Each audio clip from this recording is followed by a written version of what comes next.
നിന്റെ ജീവിതത്തിൻ്റെ പ്രതീക്ഷകൾ അസ്തമിക്കുന്നിടത്ത് തൻ്റെ പ്രവർത്തനങ്ങൾ ആരംഭിക്കുന്നവനാണ് നമ്മുടെ കർത്താവ്. എല്ലാം കഴിഞ്ഞു, എല്ലാം തീർന്നു എന്ന് കരുതി നിരാശയ്ക്ക് അടിമപ്പെട്ട് കടന്നു പോകുന്ന ഇരുട്ടിലേക്ക് നടന്നു പോയ തൻ്റെ പ്രിയപ്പെട്ടവരോട് കൂടെ നടന്ന് അവരുടെ ഹൃദയങ്ങളെ ജ്വലിപ്പിച്ച, കണ്ണുകളെ പ്രകാശിപ്പിച്ച ഒരു കർത്താവ് നമുക്കുണ്ട് എന്നുള്ള കാര്യം മറന്നു പോകരുത്. ജീവിത പ്രശ്നങ്ങൾ തിരമാലകൾ കണക്കെ ഒന്നിന് പിറകെ മറ്റൊന്നായി കടന്നു വരും. ഈ തിരമാലകളെ കണ്ട് നീ ഭയപ്പെടേണ്ട.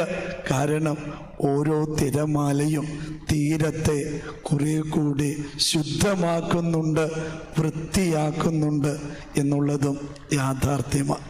അതുകൊണ്ട് തിരമാലകൾ ജീവിത പ്രശ്നങ്ങളായി പരിഗണിക്കുമ്പോഴും അവ നമ്മുടെ ജീവിതത്തിൽ കുറെ കൂടി നമ്മെ കരുത്തുള്ളവരാക്കുന്നുണ്ട്, മെച്ചപ്പെട്ടവരാക്കി മാറ്റുന്നുണ്ട്.